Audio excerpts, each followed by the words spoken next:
అన్నదమ్ములు. రామాపురం అనే ఊర్లో ఇద్దరు అన్నదమ్ములు ఉండేవారు.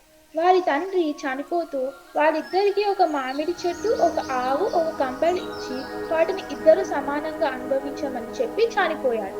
ఆ ఇద్దరిలో తమ్ముడు చాలా అమాయకుడు, అన్న గడుసువాడు.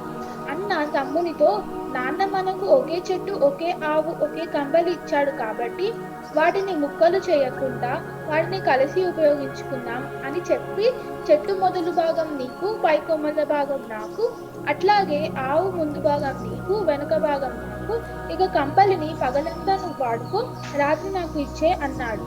అందులోని కపటం తెలియక సరే అన్నాడు తమ్ముడు. రోజు తమ్ముడు చెట్టు మొదట కుదుళ్లకు నీళ్లు పోసేవాడు, ఆవుకు మేత కుడితి పెట్టేవాడు. చెట్టు కొమ్మలకు కాసిన కాయలు, పండ్లు అన్న తీసుకునేవాడు.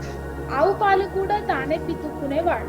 కంబలి మాటకు వస్తే పగలంతా దాని అవసరం ఉండదు కనుక తమ్ముడు దానిని ఎండలో వేసి దులిపి మడత పెట్టి అన్న చక్కగా రాత్రి పూట దానిని కప్పుకునేవాడు. ఇట్లా కొంతకాలం గడిచిన తరువాత తమ్ముడికి పెళ్ళైంది. అతని భార్య అమాయకుడైన తన భర్తను ఎట్లా మోసం చేస్తున్నాడో గమనించింది. భర్తతో ఒక మాట చెప్పి ఆ విధంగా చేయమన్నది. భార్య మాట ప్రకారంగా తమ్ముడు ఒక గొడ్డలి తెచ్చి దానితో చెట్టు మొదలు నరకబోయాడు. అన్న కంగారు పడి అడ్డుకొచ్చి ఇదేం పని అని మందలించాడు. ఈ చెట్టు మొదలు నాది కదా, నా ఇష్టం అన్నాడు తమ్ముడు. మొదలు నరికితే చెట్టు మొత్తం చచ్చిపోతుంది, అలా చేయకు, ఇక నుంచి కాసే పండ్లు చెరిసగం తీసుకుందాం అన్నాడు అన్న. అన్న పాలు పితికే వేళకు తమ్ముడు ఆవుకు మేత వేయకపోగా ఒక కర్ర తీసుకొని ఆవు ముట్టె మీద కొట్టసాగాడు. పాలు ఇవ్వకుండా ఆవు అన్నను తన్నింది.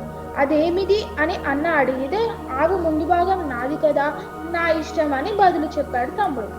అన్న అప్పుడు ఇక మీదట ఇద్దరం ఆవును మేపుదాం, పాలు కూడా సమానంగా పంచుకుందాం అన్నాడు.